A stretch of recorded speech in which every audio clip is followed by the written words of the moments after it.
The Celestial Harmony Festival was supposed to be my big break. After 3 years working in xenocultural studies, I'd finally landed an assignment that didn't involve filing reports or translating dietary requirement forms. I was here on the Aurora Station, representing Earth at one of the galaxy's premier cultural exchange events. I just hadn't expected to make a Sole complete fool of myself within the first 2 hours. The tasting pavilions stretched before me like something from a fever dream. Floating platforms displayed delicacies from 200 worlds, each one more bizarre than the last. There were crystalline structures that hummed when touched, gelatinous spheres that changed color based on your emotions, and something that looked disturbingly like it was still alive and watching me. I stuck to the human section, arranging our modest contribution with more care than necessary. Aged cheddar, brie, a wheel of manchego I'd personally transported in climate-controlled luggage. Not exactly exotic compared to the sentient soup 3 platforms over, but it was honest work. Fascinating texture, a voice like wind chimes said behind me. I turned and immediately forgot how to form words. She stood nearly 7 feet tall, her willowy frame covered in skin, the color of twilight, deep violet fading to lavender at her joints. Intricate patterns glowed softly across her arms and collarbone, pulsing in rhythm with what I assumed was her heartbeat. Silver eyes, large and luminous, studied me with intense curiosity. Her hair, if you could call it that, floated around her head like she was underwater, each strand seeming to move independently, colored in shades of midnight blue. Ah yes, texture. Definitely has that, I managed, mentally kicking myself her lips. A darker purple than her skin, curved into an amused smile. I am Nixara of the Velthian Consortium. This is my first encounter with human cuisine. Jasper Wade, I said, extending my hand before remembering that not all species did the handshake thing. Cultural liaison. And that's, cheese. She stared at my hand for a long moment before gently taking it. Her skin felt cool and impossibly smooth, like touching silk that had been left in the shade. Cheese, she repeated, testing the word. And this is produced by your people? Well, technically, it's produced by cows. We just steal it from them and age it. Her glowing patterns flickered brighter, which I would learn later meant she was intrigued. You steal from these ... cows? Are they a subjugated species? No. I laughed and realized she was serious. Cows are animals, non-sentient. We domesticated them thousands of years ago for their milk. Milk, Nixara's eyes widened. A nutritional fluid, yes? My research indicated that human females produce this for offspring. Right, exactly. But cows produce way more than their calves need, so we, and human males. She interrupted, leaning closer. Do they also produce this milk? I blinked. No, that's just a female thing. Mammals generally work that way. She tilted her head, her floating hair swirling with emotion. How curious. Velthian physiology allows all adults to produce nutritive fluids. I assumed this was universal among intelligent species. Nope. Human men are definitely not equipped for that. I picked up a sample of brie. But we make cheese from cow milk. Would you like to try? Nixara accepted the small piece with elegant fingers. She examined it closely, her patterns pulsing in what seemed like different colors now, pale blue mixed with the violet. Then she placed it in her mouth. The expression on her face was transcendent. Her eyes actually fluttered closed, and a soft sound escaped her that I definitely should not have found as attractive as I did. This is extraordinary, she breathed. The complexity of flavor, the way it changes as it warms. Jasper Wade, this is perhaps the most remarkable thing I've experienced since arriving at this festival. Pride swelled in my chest. Well, Earth might be young in galactic terms, but we've had a lot of practice with cheese. And all from these cow creatures' milk, she mused, taking another sample. This time she tried the aged cheddar. Another one of those sounds. I was definitely in trouble. That's the sharp one, I explained. Aged for 5 years. She savored it slowly, then fixed me with those luminous eyes. Tell me, Jasper Wade, if human females produce milk for their young, and you harvest milk from these cows, does that mean human males contribute to this cheese-making in other ways? Sure, I said, not seeing where this was going. The whole industry involves men and women. Takes all kinds of expertise too, so you do produce a fluid that contributes to the process. She stepped closer, close enough that I could smell something like ozone in lavender. But you said males don't produce milk. What other nutritive fluid do human males create? The realization of where her mind was going hit me like a cargo hauler. Oh no. That's not. My face burned hot enough to melt steel. That's completely different. That's not for nutrition. That's for, reproduction. Nyxara's glowing patterns flared bright pink. Reproduction? Very much reproduction. Definitely not related to cheese. Not even slightly connected to cheese. But she wasn't backing away. If anything, she leaned closer, her scientific curiosity apparently overriding any sense of personal space. But it is a fluid that males produce. And you said the cheese-making involves both males and females contributing ... No. I held up my hands. Humans don't put anything from human males into cheese.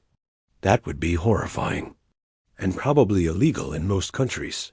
Then I misunderstood. Her patterns shifted to a deeper purple. What I would learn was embarrassment.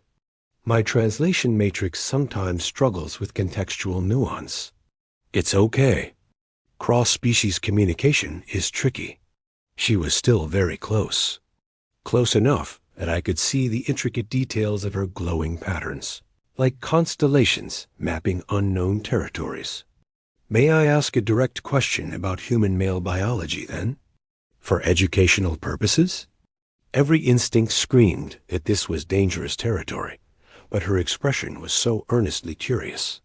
Sure, the reproductive fluid you mentioned. Is it produced continuously? Does it require specific stimulation? And is there truly no nutritional application? I wished desperately for a black hole to open and swallow me. It's, produced regularly, but not continuously. It definitely requires stimulation. And no, absolutely no nutritional value. Well, probably some nutritional content technically, but it's not meant to be consumed. At least not as nutrition. Sometimes in intimate situations, I cut myself off, realizing I was making it worse. Nyxara's patterns were now cycling through multiple colors, which I couldn't interpret but felt significant. Intimate situations, she repeated softly. This is related to your mating practices? Very much so. How fascinating. She reached out, her cool fingers brushing my arm. The touch sent an unexpected jolt through me. Human reproduction involves such direct physical contact. Velthian bonding is primarily energetic. We exchange bioelectric patterns. That sounds a lot less messy, I managed, very aware that her hand was still on my arm. Perhaps, but also less. She searched for the word. Tactile. We stood there, in the middle of the tasting pavilion, surrounded by floating platforms of alien cuisine and curious onlookers from a dozen species. Her hand on my arm, her silver eyes locked with mine, and something electric passing between us that had nothing to do with Velthian biopatterns. Jasper Wade, she said quietly, I believe I would like to learn more about human customs. Would you be willing to continue our cultural exchange in a more private setting? My heart hammered against my ribs. Are you asking me on a date? I am unfamiliar with this term, but if it means spending time together to better understand each other's species, then yes. A date, I should have said no. I should have remembered the cultural sensitivity training, the protocols for interspecies interactions, the strongly worded memos about maintaining professional boundaries. Instead, I said, "I'd like that." A lot. Her patterns glowed brighter, pulsing with what I desperately hoped was pleasure. "Excellent. I have concluded my official duties for today. Perhaps you could show me more of this cheese, and we could discuss the fascinating differences in our reproductive biology. Maybe we could start with something slightly less awkward?" I suggested. She laughed, a sound like crystal bells. "Very well. Though I confess, Jasper Wade, I find your awkwardness quite charming." As we left the pavilion together, her hand still resting lightly on my arm, I caught sight of my reflection in a viewport. I was grinning like an idiot, about to embark on a cultural exchange that had nothing to do with cheese and everything to do with the beautiful alien woman whose presence made the stars. Outside seemed dim by comparison. The festival had 3 more days. Suddenly, that felt like both an eternity and not nearly enough time. The observation deck was empty when we arrived, just transparent walls offering an unobstructed view of the Sahara below.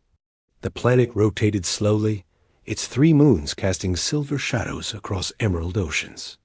Nixara pressed her palm against the glass, her bioluminescent patterns reflecting in the surface. "On my world, we have 12 moons," she said softly. "The night sky is never truly dark." I stood beside her, carefully maintaining a respectful distance, even though every nerve in my body wanted to move closer. "Earth has 1 moon, but it's enough. There's something romantic about moonlight back home." "Romantic," she tested the word. "This relates to pair bonding, yes?" "Something like that. It's about connection, intimacy, the feeling you get when you're with someone who makes your heart race." She turned to face me fully, and the light from her patterns cast gentle purple shadows across my skin. "My heart, as you would call it, is racing now." "Is this what you mean?" I swallowed hard. "Yeah, that's exactly what I mean." "Then perhaps," she said, her voice dropping lower, "we are experiencing romance, Jasper Wade." Before I could respond, my comm device chirped aggressively. I glanced down to see Brixton's face filling the small screen, grinning like he'd just won the lottery. "Jasper, got your location, Bing. Are you seriously on the observation deck with a Velthian? Dude, you work fast." I felt my face burning again. "Brixton, not now. Is that your mating partner?" Nixara asked, leaning in to see the screen. "What?" "No, he's my roommate." "Just a friend." Brixton's grin widened. "Roommate, friend, and currently your worst nightmare. Listen, Romeo, you can't just disappear with an alien dignitary without filing the proper cultural exchange forms. There's paperwork." "Always paperwork. I'll file them later," I muttered. "Also, pro tip from someone who dated a Zelthorian last year. Make sure you understand their concept of commitment before things get serious." I ended up accidentally married for 3 months. Nixara's patterns flickered with curiosity. "Your species requires specific rituals for pair bonding?" "It varies," I said quickly, shooting Brixton a murderous look. "Some humans marry, some don't. It's personal choice." "Fascinating. Velthians bond through a resonance ceremony.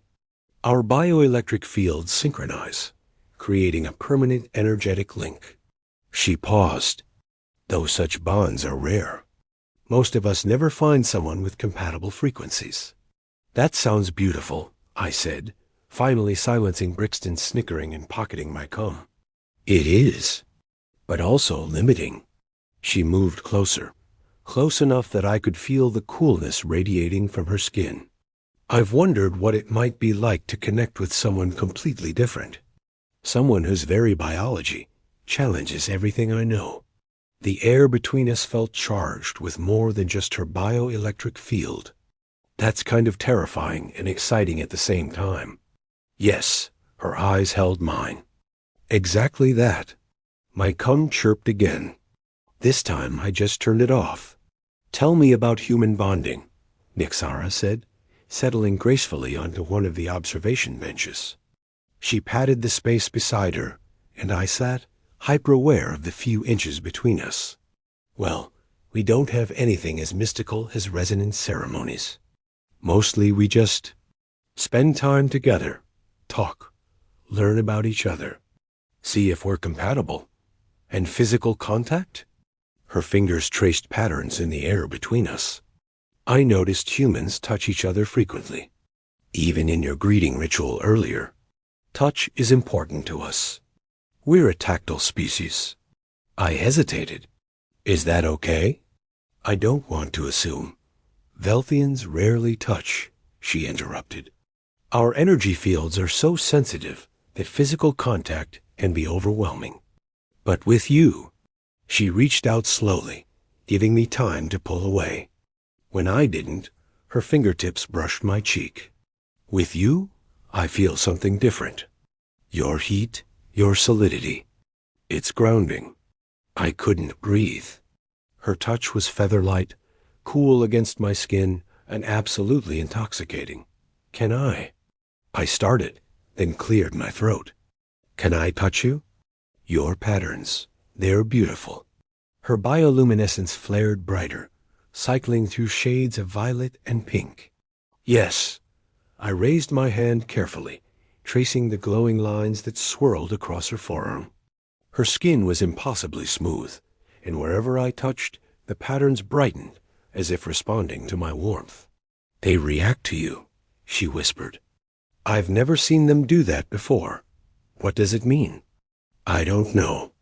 There are no records of Velthians bonding with humans. We're too different, biologically. Our scientists would say it's impossible. And what do you say? She caught my hand, pressing it flat against her arm, where the patterns pulsed most brightly. I say that science doesn't account for everything. Sometimes the impossible happens anyway.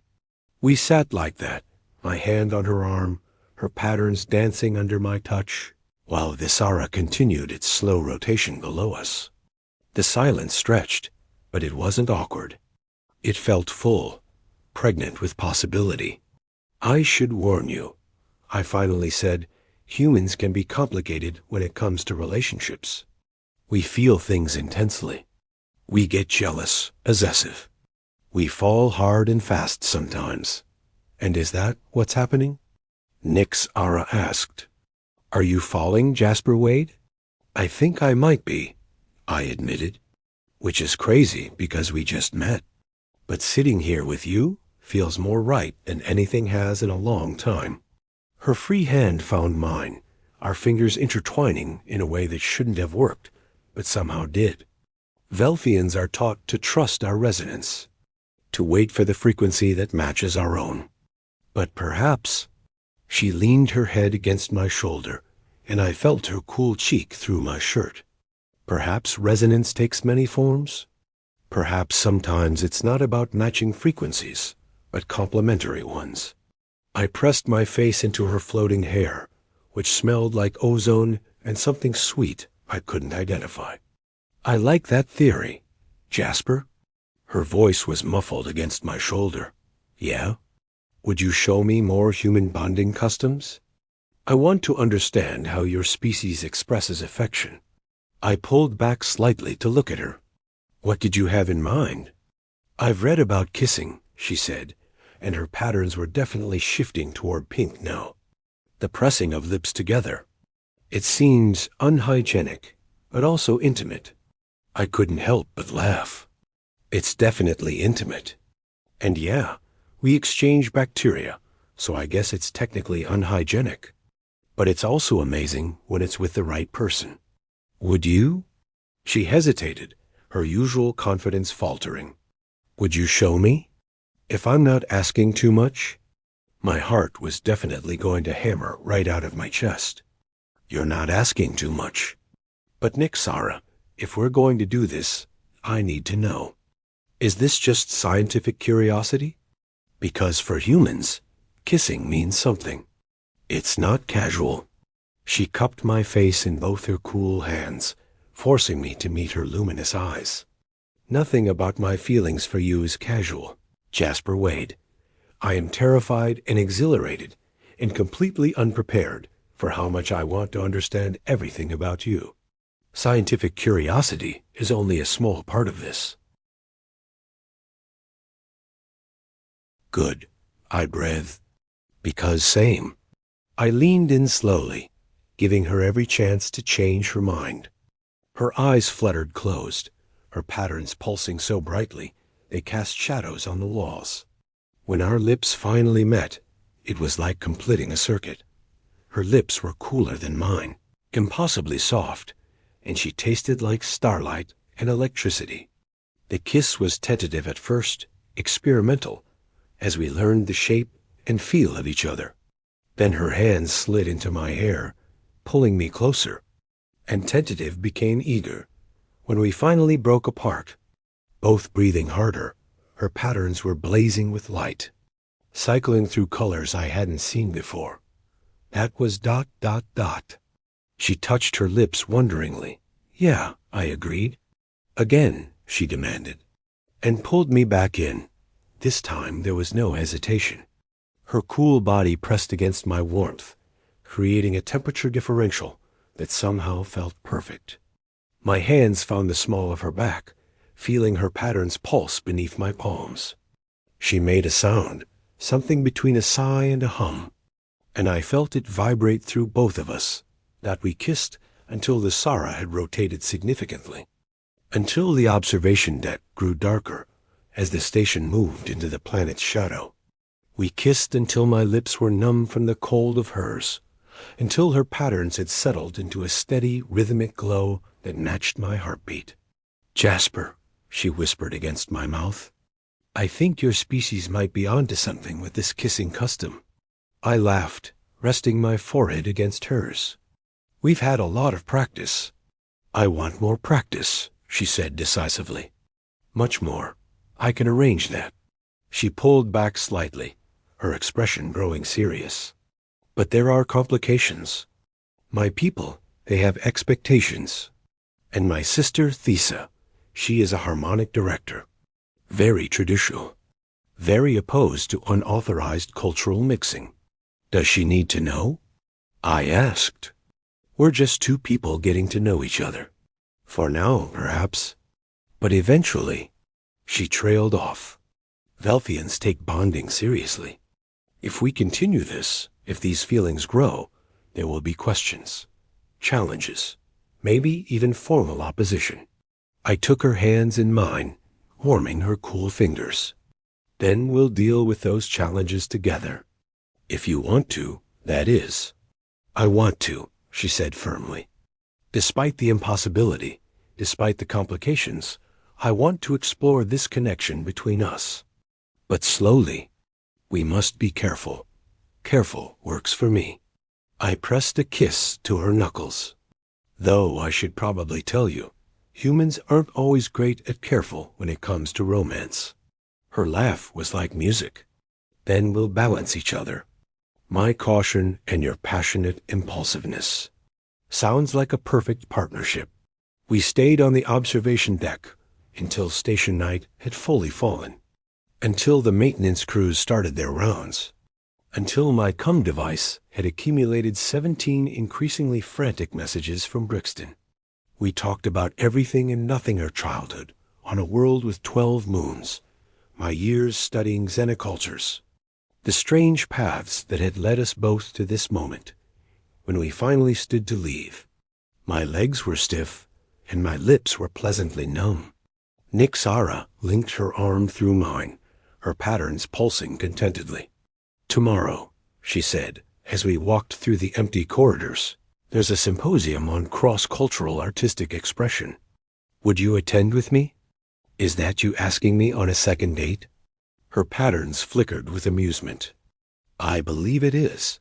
Then absolutely yes. At the junction where our quarters diverged, we stood awkwardly, neither wanting to say goodbye. I should rest, Nixara said, though she made no move to leave. Me too, I agreed. Equally immobile Dot, she leaned in for one more kiss, soft and sweet and full of promise. Good night, Jasper Wade. Good night, Nixara. I watched her glide down the corridor until she disappeared around the corner, her patterns leaving afterimages in my vision. Then I practically floated back to my quarters, where Brixton was waiting with an insufferable grin. So, he said, how was your cultural exchange? I couldn't stop smiling, even if I wanted to. Brixton? Yeah? I think I'm in trouble. He laughed. The best kind of trouble, buddy. The best kind.